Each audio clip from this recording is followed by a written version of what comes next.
Okay, students, let us start with descriptive research. कि descriptive research क्या होती है? डिस्क्रिप्टिव रिसर्च, जैसे कि वर्ड से ही लग रहा है, ये एक रिसर्च मेथड है जिससे कि हम डिस्क्राइब करते हैं किसी पॉपुलेशन को या किसी फिनोमेना को। जो पॉपुलेशन की कैरेक्टरिस्टिक्स हैं उसको डिस्क्राइब करते हैं या किसी फिनोमेना को डिस्क्राइब करते हैं। ठीक है। डिस्क्राइब डिस्क्राइब करना, डिस्क्रिप्शन देना। ठीक है, किसी भी फिनोमेना को या किसी भी पॉपुलेशन को। इस मेथड के थ्रू हम क्या है मतलब क्या है जो हम पॉपुलेशन जो हमने पिकअप करी है, जो सैंपल ले रखा है, वो किस प्रकार का है, वो क्या है, उस पे फोकस करते हैं। और वाई पे उतना फोकस नहीं करते हैं कि क्यों है, रीजन पे उतना नहीं फोकस करते हैं, क्या है पर ज़्यादा फोकस रहता है। ठीक है। डिस्क्रिप्टिव रिसर्च मेथड फोकस करता है कि क्या हो पॉपुलेशन में, क्या है, कोई हमने वेरिएबल ले रखा है जिसको हमको स्टडी करना है। तो उस पॉपुलेशन को में उस वेरिएबल को लेकर पॉपुलेशन किस तरह की है उसको हम डिस्क्राइब करते हैं डिस्क्रिप्टिव रिसर्च मेथड में। ठीक है, जो भी हमने अपना स्टडी ले रखा है। इसकी कुछ कैरेक्टरिस्टिक्स हैं डिस्क्रिप्टिव रिसर्च मेथड की। पहली है क्वांटिटेटिव रिसर्च। जैसे ये है डिस्क्रिप्टिव रिसर्च, ये क्वांटिटेटिव रिसर्च होती है। दो तरह की रिसर्चेस होती हैं, क्वांटिटेटिव और क्वालिटेटिव। क्वांटिटेटिव जिसमें हम क्वांटिटी से कंसर्न्ड होते हैं, क्वालिटी जिसमें हम क्वालिटी को स्टडी कर रहे होते हैं रिसर्च की। तो डिस्क्रिप्टिव रिसर्च में क्वांटिटेटिव एक रिसर्च मेथड है जिसमें हम ऐसा डेटा कलेक्ट करते हैं अपनी पॉपुलेशन से, जिसपे हम स्टैटिस्टिक्स अप्लाई करके कुछ जो भी डेटा गैदर कर रहे हैं उस पर स्टैट्स अप्लाई करके हम कुछ इन्फरेंस निकालते हैं। ठीक है। तो ये क्वांटिटेटिव रिसर्च है, पहला कैरेक्टरिस्टिक्स। दूसरा अनकंट्रोल्ड वेरिएबल्स होते हैं। ठीक है। अनकंट्रोल्ड वेरिएबल्स क्या होते हैं कि जो भी वेरिएबल, यानी जो कुछ हम एस्पेक्ट स्टडी करने जा रहे हैं पॉपुलेशन पे, वो दूसरे एस्पेक्ट से अफेक्टेड नहीं होता, इन्फ्लुएंस नहीं होता। जितने भी वेरिएबल्स हैं वो अनकंट्रोल्ड हैं और वो अपने अपने हिसाब से चल रहे होते हैं, वेरी कर रहे होते हैं, एक दूसरे से अफेक्टेड नहीं होते हैं। ठीक है, इन्फ्लुएंस नहीं होते हैं। इन अनकंट्रोल्ड वेरिएबल से डेटा कलेक्ट करने के लिए कई बार हमको ऑब्जर्वेशनल मेथड्स यूज़ करने होते हैं। और ये जो इसका नेचर ऑफ वेरिएबल है, ये कैसा रहेगा, ये रिसर्चर इसको मैनिपुलेट नहीं कर सकता। रिसर्चर को सिर्फ स्टडी करना होता है, वो उसको चेंज नहीं कर सकता, कुछ उसमें प्रभाव नहीं डाल सकता। सिर्फ उसको स्टडी करता है कि क्या हो रहा है। ठीक है। जैसे एक्सपेरिमेंट जब आप करते हैं लैब में तो आप चेंज करते हो चीज़ों को और बदलती हैं चीज़ें, प्रभावित होती हैं। यहाँ पे डिस्क्रिप्टिव मेथड में अनकंट्रोल वेरिएबल्स होते हैं जो प्रभावित नहीं होते हैं और इस वजह से उसको चेंज या मैनिपुलेट नहीं करता है जो रिसर्चर होता है। इसके बाद है ये तीसरा कि क्रॉस सेक्शनल स्टडीज़ होती हैं। क्रॉस सेक्शनल मतलब एक समय पे हम किसी एक ग्रुप के डिफरेंट सेक्शंस को पढ़ रहे होते हैं।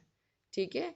बहुत ये नहीं कि कई जैसे किसी खास समय पे आप किसी बहुत से ग्रुप्स के बीच में स्टडी कर रहे हो या किसी ग्रुप में आप कई आपने सेक्शंस बना रखे हैं उसको स्टडी कर रहे हैं, ये क्रॉस सेक्शनल स्टडीज़ कहलाती हैं।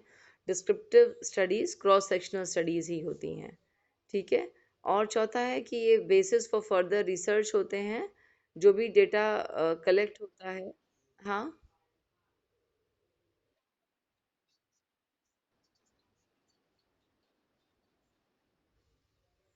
सेम नहीं, ये इसकी कैरेक्टरिस्टिक्स हैं। ठीक है, कि ये क्रॉस सेक्शनल स्टडी है, ये कैरेक्टरिस्टिक है डिस्क्रिप्टिव रिसर्च की। ठीक है, ये उसके अंडर हम पढ़ रहे हैं सारी चीज़ें।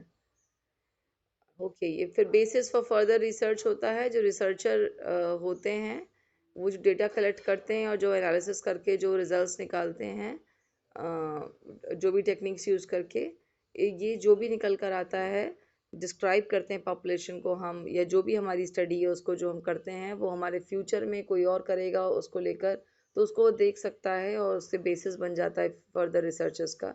कितनी स्टडी हो चुकी है उसके आगे कोई कुछ सोचता है। ठीक है, तो ये भी इसकी कैरेक्टरिस्टिक्स है। इसके एडवांटेजेस क्या हैं? पहली एडवांटेज देखते हैं, डेटा कलेक्शन।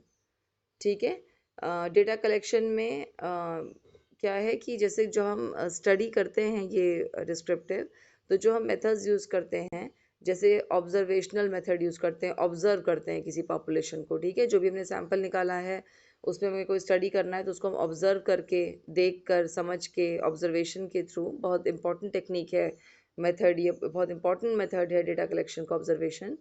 तो ऑब्जर्वेशन करके हम पॉपुलेशन को हम देखते हैं और डेटा कलेक्ट करते हैं। और जैसे एक और मेथड है, केस स्टडी मेथड है, एक सर्वे मेथड है। तो ये सारे मेथड इसमें यूज़ हो सकते हैं डेटा कलेक्शन में। तो इसकी बहुत बड़ी एडवांटेज है कि हम बहुत प्रॉपर डेटा कलेक्शन कर सकते हैं सर्वे मेथड के through, case study method method के थ्रू। ये सब आपके में भी आगे आएगा, केस स्टडी मेथड और सर्वे, तो इसको हम डिटेल में लेंगे। ऑब्जर्वेशन भी आएगा आगे, तो उसको हम डिटेल में पढ़ेंगे। अभी आपका ये सेम 3 में भी आप जब जाओगे तो इसका आगे का पार्ट सेम 3 में भी है। एजुकेशनल रिसर्च को आगे आप स्टैट्स के फॉर्म में और आगे भी पढ़ोगे नेक्स्ट सेमेस्टर में जाकर। तो ये सब जब डिटेल में आएगा तो विल टेक अप दैट। जो हमारे मेथड्स होते हैं डिस्क्रिप्टिव रिसर्च के, ये बहुत प्रॉपरली यूज़ हो जाते हैं इस रिसर्च में। ऑब्जर्वेशन के थ्रू हम स्टडी कर सकते हैं, केस स्टडी के थ्रू स्टडी कर सकते हैं, सर्वे मेथड के थ्रू भी स्टडी कर सकते हैं, ठीक है। तो ये बहुत अच्छी रिसर्च इससे हो जाती है, बहुत प्रॉपर हाइपोथेसिस को हम टेस्ट कर सकते हैं अपनी रिसर्च की, अगर हम इस मेथड, इस डिस्क्रिप्टिव रिसर्च को लेके चल रहे हैं, ठीक है। साथ में बहुत प्रॉपर जो हमारा डेटा कलेक्शन आता है वो, क्योंकि क्वालिटेटिव और क्वांटिटेटिव दोनों तरीके से उसको हम देख सकते हैं। क्वांटिटेटिव तो है ही, और साथ में आप ऑब्जर्व कर रहे हो, देख रहे हो, कि स्टडी भी कर सकते हो। तो क्वालिटेटिव तरीके से भी डेटा को निकाल सकते हैं। तो ओवरऑल जो हमारी फाइंडिंग होगी वो क्वांटिटेटिव क्वालिटेटिव दोनों तरीके से हो सकती है। तो होलिस्टिक अंडरस्टैंडिंग देगी आपको रिसर्च टॉपिक की, ठीक है। नेचुरल एनवायरनमेंट में इसका नेक्स्ट एडवांटेज है, क्योंकि नेचुरल एनवायरनमेंट में डिस्क्रिप्टिव रिसर्च होती है, आप उसमें कुछ चेंज नहीं कर सकते किसी वेरिएबल को, जो हो रहा है वो हो रहा है फिनोमेना। आपको सिर्फ स्टडी करना होता है, देखना होता है कि क्या हो रहा है। तो नेचुरल एनवायरनमेंट में होने की वजह से हाई क्वालिटी रिसर्च और प्रॉपर डेटा, जो ऑनेस्ट और सिंसियर डेटा है, वो आपको मिल पाता है। और उसमें कोई प्रॉब्लम नहीं होती। आप जब कोई और रिसर्च कर रहे होते हो, अगर आप मैनिपुलेशन कर रहे होते हो, तो डिपेंड करता है कितना मैनिपुलेट कर पा रहे हो, कितना समझ पा रहे हो चीज़ों को, वेरिएबल्स की को देखते हुए। लेकिन इस तरह की स्टडी में क्योंकि नेचुरल एनवायरनमेंट में स्टडी आपको चेंज कर नहीं सकते हो, तो बहुत प्रॉपर तरीके से ये इसका डेटा आता है और प्रॉपर रिसर्च हो पाती है। नेक्स्ट है quick to perform and cheap. ये सैम्पल साइज़ क्योंकि ज़्यादा रखी जाती है डिस्क्रिप्टिव रिसर्च में, तो ये बहुत अच्छे से डेट जो आपका रिज़ल्ट है वो भी अच्छा आता है, करेक्ट आता है, ज़्यादा प्रॉपर आता है। साथ में क्योंकि आपके जो मेथड्स हैं वो बहुत चीप ही हैं, बहुत ज़्यादा इसमें कुछ रिक्वायरमेंट नहीं है। तो ये बहुत इनएक्सपेंसिव हैं, पैसों की ज़रूरत बहुत ज़्यादा नहीं पड़ती, बहुत प्रॉपर तरीके से कम पैसों में डिस्क्रिप्टिव रिसर्च आप परफॉर्म कर सकते हो, ठीक है। जो मेथड्स हैं, एक क्विक रिव्यू कर लेते हैं जो मेथड्स हम यूज़ करते हैं डिस्क्रिप्टिव रिसर्च के लिए। पहला है ऑब्जर्वेशनल मेथड। ऑब्जर्वेशन मेथड में क्या होता है, बहुत इफेक्टिव मेथड है ऑब्जर्वेशनल मेथड और रिसर्च करने के लिए। और इस मेथड के थ्रू रिसर्चर क्वांटिटेटिव और क्वालिटेटिव दोनों तरह का डेटा कलेक्ट कर सकता है। क्वांटिटेटिव डेटा में हमें नंबर्स और वैल्यूज़ मिलती हैं, और क्वालिटेटिव में हमको ऑब्जर्वेशन में हम क्या करते हैं, जो कुछ भी हमारा दिख रहा है, जो कुछ भी समझ में आ रहा है पॉपुलेशन से, उससे हम उस वेरिएबल को स्टडी करके उसकी क्वालिटीज़ को देख सकते हैं, समझ सकते हैं। दूसरा है केस स्टडी। केस स्टडी में क्या करते हैं कि किसी एक इंडिविजुअल पे या किसी एक ग्रुप पे हम इन डेप्थ रिसर्च करते हैं, इन डेप्थ स्टडी करते हैं। और इससे स्कोप बहुत बढ़ता है उस फिनोमेना को स्टडी करना। और केस स्टडी में बहुत गहराई में जाके उतर के बहुत सारे क्वेश्चंस को फ्रेम करके और भी तरीकों से हम रिसर्च करते हैं, ठीक है। केस स्टडी में बहुत प्रॉपर तरीके से हमें समझदारी के साथ किसी केस की स्टडी करनी होगी, तो वो हम इन डेप्थ स्टडी बहुत प्रॉपर समझदारी के साथ करते हैं, जिससे हम इन डेप्थ नॉलेज ले पाएँ अपने जो भी हमारा फिनोमेना अंडर स्टडी है, या जो भी इंडिविजुअल हमारे अंडर स्टडी है, जिस भी टॉपिक को लेके। तीसरा सर्वे रिसर्च।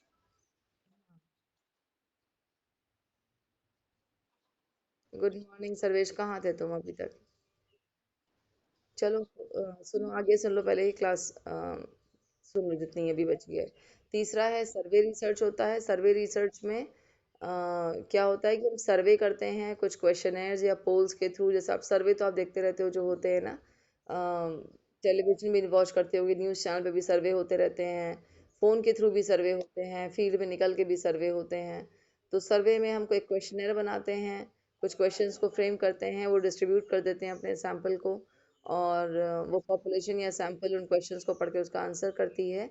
ऑफलाइन या ऑनलाइन दोनों तरीके से सर्वे हो सकता है, और डिस्क्रिप्टिव रिसर्च में बहुत प्रॉपर डेटा आ जाता है इस मेथड के भी थ्रू।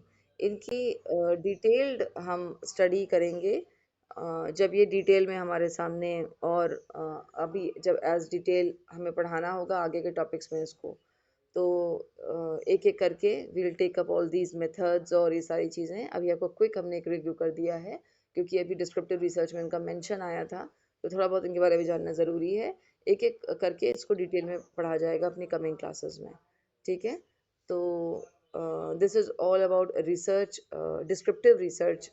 डिस्क्रिप्टिव रिसर्च में अगर आपको कुछ क्वेरीज जितना हमने पढ़ाया है उसमें कुछ पूछना या कुछ हो, तो आप उस पर क्वेश्चंस रेज करिए।